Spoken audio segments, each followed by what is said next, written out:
Swayam Prabha. Digital India. Educated India.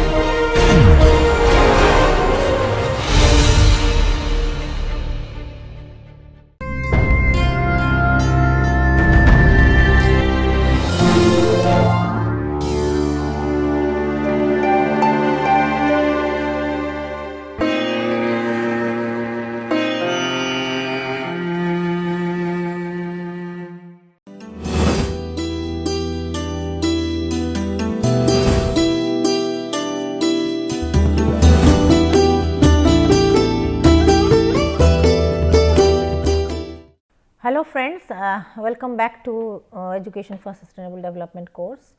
So, in the last class we have discussed about ESD, how ESD plays a very major role, important role and vital role in in changing our attitude, in changing our behavior and bringing transformation in our lifestyle, in our society. So, we will continue with that only, with that ESD component only.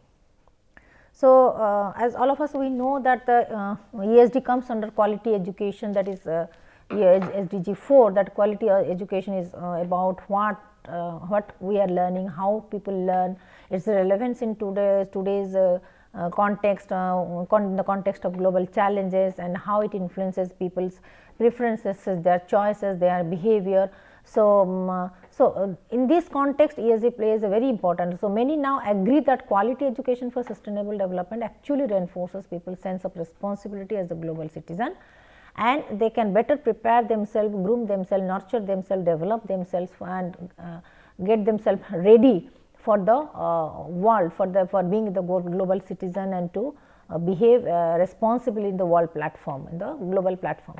So, across that is why all across the levels of education, be it formal, non-formal, informal, or be it school level, be it research level, be it higher education, whatever may be the thing. So, ESD has to not only be implemented, included and put forth, but it has to be emphasized. It has to be rigorously emphasized, advocated and practiced again and again to put into the mindset of the people. So, that is so that ESD is also helping in advancing the change in teaching and learning process. That means, ESD should be not only talked about, discussed but it has to be bring to the thought process in the consciousness of the people through rigorous training, through rigorous rigorous practices, rigorous lectures series, rigorous case studies, rigorous.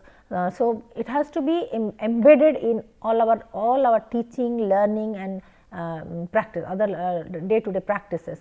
So, how ESD can bring the change in teaching, learning processes, bringing the approaches like that stimulate the peoples to ask the question. So, the pedagogical level, like for example, at pedagogical level, if you want to emphasize it and put forth it. So, now we will encourage our students to ask many questions, not only to themselves, but to their peers, to analyze, to think critically, to synthesize all the things, to have a perspective, global perspective in thinking in the global perspective, thinking in the in its global world scope in the so that to make the decisions and right choices in their behavior. So, no, it is not just confined to my wishes, my achievements, my goals and my things, but how to think, how to aspire, how to achieve, how to analyze, how to develop a global perspective, not only what is possible, what is suitable, what is positive, what is easier, what is helpful for me, but for others as well. So, in the social perspective, in the global or the community level, what is good for others, what is we have to be, that means more of service oriented towards others. Not only we make our life happy and healthy, healthier and happier, but how we can make others life happier, how we can make the society happier, how can we make our community healthy society, community and so that we can engage ourselves and engage others in a very all kinds of successful community activities, well-being and welfare activities. So, that is being cooperative, being collaborative rather than being competitive should be the pedagogical approach. Yes, competition in the group setup, competition in the group level, competition at the group level is very productive, in the sense that when the one group competes with other and moreover the groups are heterogeneous in nature. So, definitely the output, the productivity will be higher, but instead of individual competition, instead of individualistic approach to sustainability, where we should develop collaborative approach, cooperative approach. So, that would be more learner centric, that would be more student centric, that will be more people centric, that would be more stakeholder or customer centric. So, that is why education is an important means of implementation for sustainable development. So, it helps to harmonize the tensions between economic, social and environmental development and integrate them into single concept and the person. So, as we have already discussed that it has the three major domains. One is the economic aspects, economic aspects, financial aspect, prosperity, etc. Another is the social domain, that the people domain, social domain, and another is the environment domain. So, environmental resources, when environmental resources and the human resources and the financial resources, all these three resources when they interact with each other, then sustainability or the development takes place. So, how ESD can make it a very successful, very positive, very profitable and very sustainable approach. So, sustainable thing, be it business, be it any social interpersonal relationship, be it environmental environmental resources or mining or the minerals or activities, whatever may be the activities and the resources in any of the domains, all the three domains interact with each other constantly, continuously. So, definitely there will be that means there is bound to be some kind of tension, some kind of conflicts are there which are inevitable. So, how to resolve these conflicts arising out of this interplay of these three domain factors? So, that is to develop how ESD can play a very, you can say a very liaisoning factor, very conducive factor for, can you say, to mitigate, not only to mitigate and resolve the conflicts across the drivers, but also can guide them, can take forward these things towards a very positive and successful goal achievement towards sustainability. So, that is why it is a single concept with multiple action plans, multiple pursuits. ESD is a concept, is very single, very simple and one word concept, but its implications are enormous, its pursuits are continuous, lifelong, and its activities and dimensions are multiple. So, now let us discuss about this briefly. Now, we have already defined what is ESD is. Now, let us discuss what are the essential characteristics of ESD. So, definitely again, when we are proposing ESD in our school curriculum, in our policy documents, in our governance, etc. So, it is primarily based on certain principles and values that underlie sustainability. So, definitely ESD is going to have some basic characteristic features of having the principles and the values that advocate, that promote sustainable development. So, the ideals with well-being of all the three realms of sustainability, like whenever we are implementing or advocating ESD or practicing ESD through curriculum content pedagogy. So, it has to address all the three domains equally, that is environmental issues, social issues and economic issues, that is prosperity. So, that is why we can say people, planet and prosperity. So, now moreover sometimes also we add peace as a component also. Suppose in the present day context, peace as a component, then justice can also be included. So, depending on the priorities we are giving in the different context, environmental context. So, it promotes, definitely it promotes the lifelong learning. It promotes lifelong learning. It should be culturally appropriate in the sense that it should not hurt anybody's sentiment across the culture. It should welcome, it should leverage cultural diversity, it should take care of other local needs, it should also care about other cultural aspects, values, perceptions, people's backgrounds. Then so the primary goal is how to bring sustainability or sustainable development, both addressing the local needs of the people, stakeholders, etc., as well as fulfilling or achieving the international targets, international goals. Okay. So, it has the implications for the international and global context, global issues, how and at the same simultaneously with while addressing the or fulfilling the local needs of the people, local needs of the community. Okay. So, next thing is that it engages formal and non-formal and informal education. So, ESD is that means we have to bring into the framework in such a way that ESD can be incorporated in the formal instruction, like in our school, college education, formal education system in terms of course, content, pedagogy, everything. Informal also, in informal way also we can educate others through organizing different workshops, short-term courses, webinars and case studies and the surveys and the workshops and action research things, all kinds of. So, informally also and non-formally also, like for example, in the rural sector, in rural community, in the, among the agriculture farmers, industry workers and service sector in people also, everywhere in any we can also educate them, teach them or educate them in a non-formal way, in a non-formal. So, it can be engaged, it can be applied, it can be implemented both in the formal, non-formal, informal platforms as well. So, it accommodates evolving the nature of the concept of sustainability and addresses the content, taking into account the context, global issues and the local priorities. So, here another two things, that it is based on certain principles and values.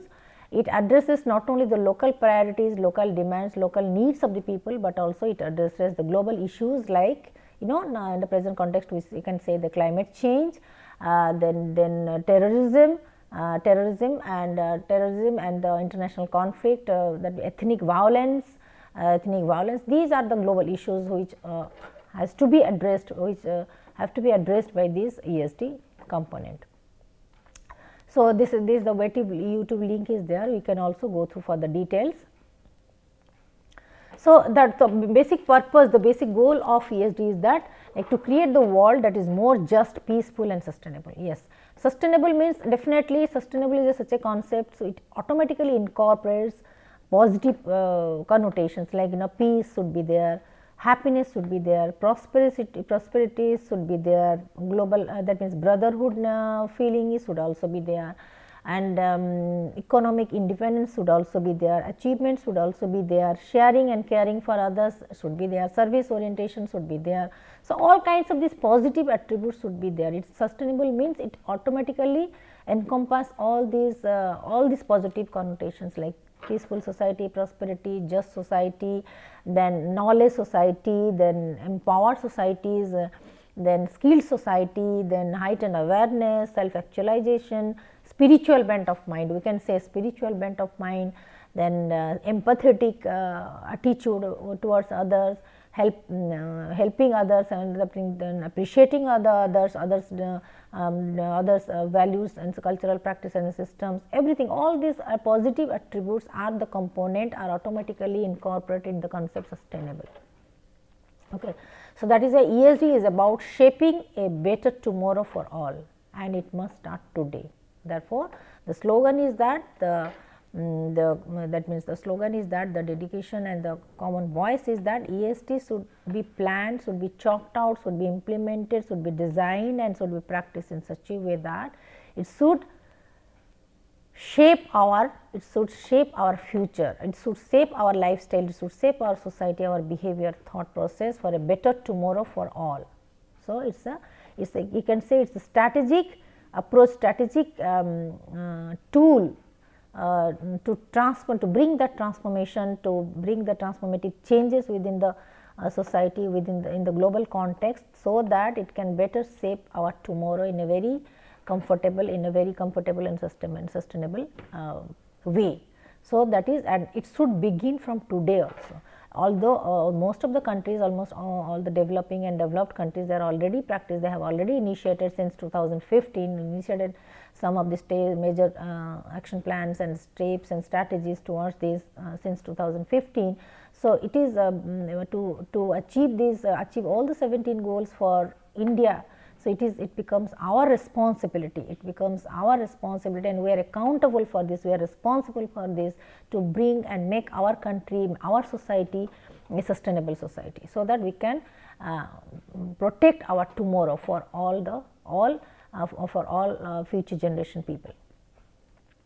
So another is then to build a civil capacity, for the community based decision making, social tolerance, environmental stewardship, adaptable workforce and quality of life.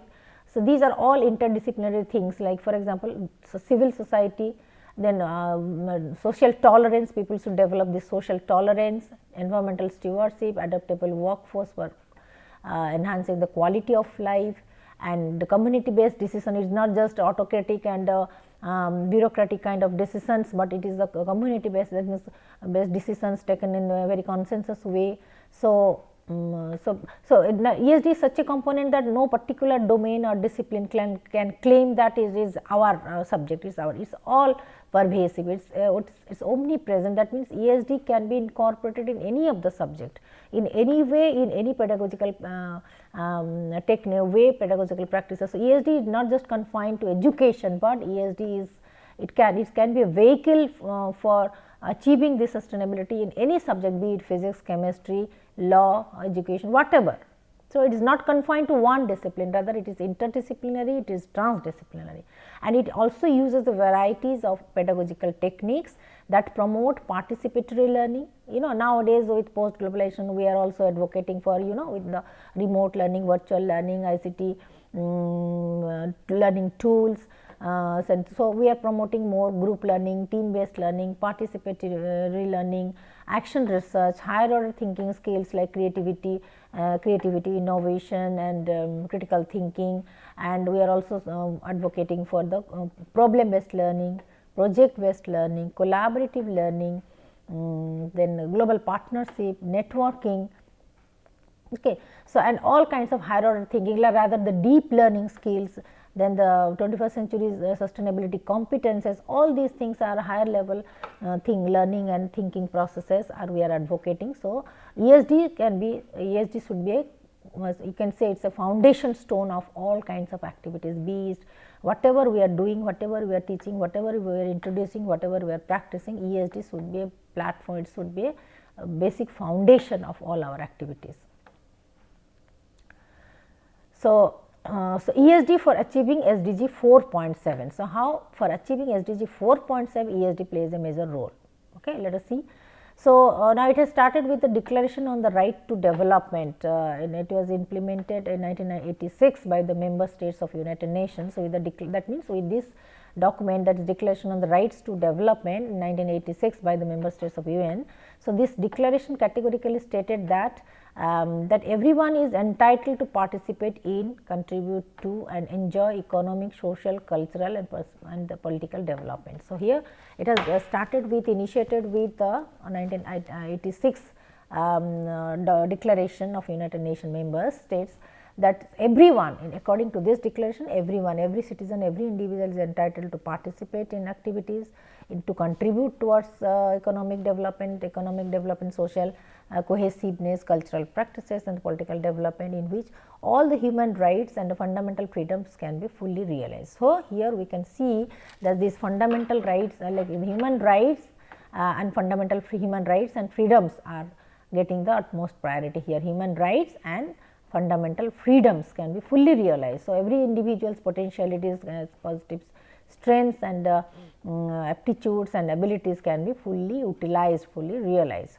So, this declaration also confirms that the states have the duty to cooperate with each other in ensuring the development and eliminating the obstacles of development. So, it is not just the countries or the centers or the it is not centers responsibility, but the states also as a major stakeholder. States also should confirm that they are actively engaged in cooperating with each other in ensuring the development across the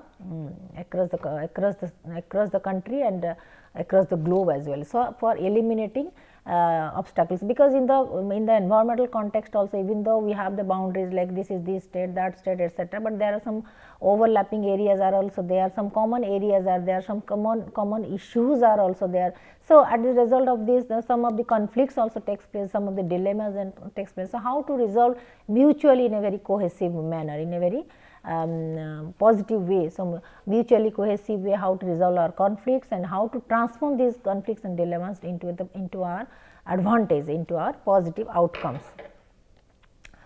So, the next is that the right to development is not about the clarity, but enablement and empowerment. So, here the right to development, human rights and the freedom is not just confined to our charity, is not about the charity, but also about an enablement, empowerment. That means, we have to not only empower the people with skill and competencies, we have to give them the opportunity also, we have to enable them to carry out certain activities, some professional activities, engagements, etc. So, that is why the declaration identifies the obstacles in the development process that empowers the individuals and calls for an enabling environment and good governance. So, here how to empower and enable our citizens? By providing and promoting the good ecosystem, enabling environment with the opportunities and scopes and resources, and with the good governance both at the national level and the international level.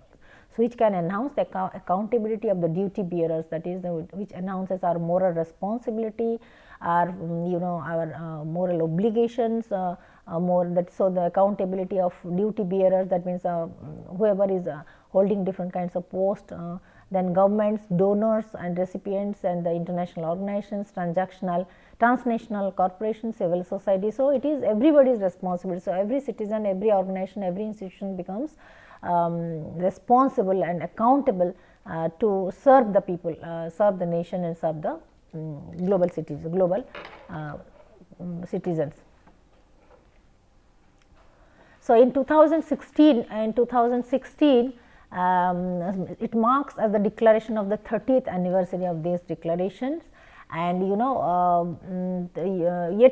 yet today many children and women they still live in the dire need of fulfillment of the entitlement of life with dignity, freedom. So, freedom and equal opportunity. So, automatically even in this evolution process also, now so many new right to food, right to education, right to justice, right to vote, all kinds of things, human rights, and all kinds of things are coming up one by one. So, that means how to fill up these gaps, that means gaps in the poverty, that means the poor and rich, gaps in the food shortage and the climate change, financial crisis. So, how to deal with all these gap areas like corruption, starting from the corruption to misappropriation of the public funds, then armed conflict, rising unemployment, and other kinds of pressing challenges that we are facing nowadays.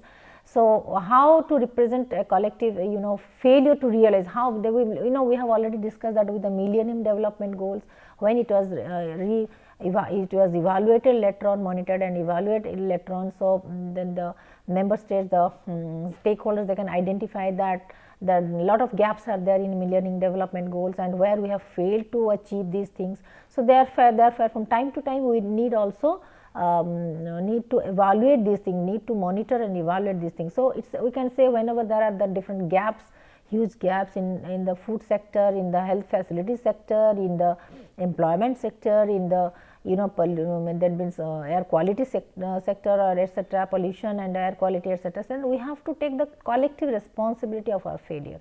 So, to realize the right to development, and the failure in turn directly affects the realization of the wide range of civil, political, economic, social and cultural rights. So, when we deeply analyze and critically evaluate and reflectively think and critically evaluate our own shortcomings, our weaknesses, our disadvantages, etc., definitely we can realize that we need to develop a wide range of civil rights, political rights, economic rights, social rights, cultural rights, and value systems and the action plans to move towards the sustainable development. Because from time to time we have to monitor, self-evaluate it, reflect upon it, get the feedback from different stakeholders, then consult with the experts then revise our strategies, so that from time to time we can achieve sustainability in little bit, that means in the small quantum, in progressive way. So, therefore, our as per the Broadland report, now our common future, that is sustainable development, is a process of change. So, in which the exploitation of resources and the direct investment, the orientation of technological development and institutional change are all in harmony to enhance both current and future potential to meet the human needs and aspirations. So, Broadland report, we can take it, or we have already discussed. The Broadland report is the foundation, is the first document, to describe, to narrate, to emphasize on our common future. So, how our common future should be sustainable, and that development should be progressive, and it is a continuous process of change, where we have to stop there, or where there will be no exploitation of resources, and the direct, and we are investing the resources in a very positive way, orientation towards technological development, investment in the worthwhile domains, and then how to bring the reforms through institutional change, so that all these drivers, all these domains can go, can all prosper and grow in a very harmonious way, both for the present as well as for the future potentials of human life. Okay. So, human needs and actions. So, this is the Broadland reports, that means which is more holistic, more global, more it is a kind of very broad and global vision and mission of humanity as such. Okay. So, these are the basic contribution of subsequent global discussion that followed up by these Broadland commissions and all the United Nations programs and the declaration, etc. That is to make it very simple and very precise, the sustainable development describes the process of individuals or the social groups to achieve sustainability in the every domain of their life, in the every domain, be it education, health, work, entertainment, consumption, but in every aspect and every domain of our life, how to bring that change in our lives, in our development process. So, this is the, you can say, this is the YouTube link is also there. So, we can say it is a constant interplay of human development index. So, here even UN is also having some certain parameters in human development index, in the human development index. So, in human development index there are n number of factors, n number of parameters, n number of aspects are there. So, there is a constant interplay of this SDI index and ecological and SDI parameters and index and ecological footprint, sustainable development. So, is considered as the path leading towards the green corner of the model. So, how to make our a green society, green marketing, green business. So, to make it greener society, green future. Okay. So, where from where the wherever the individual, social group and the whole nation to start a new beginning, new era of green life, we can say. Okay. So, sustainable lifespan. So, now we are closing this session here only. So, then the next class we can continue with other things. Thank you very much.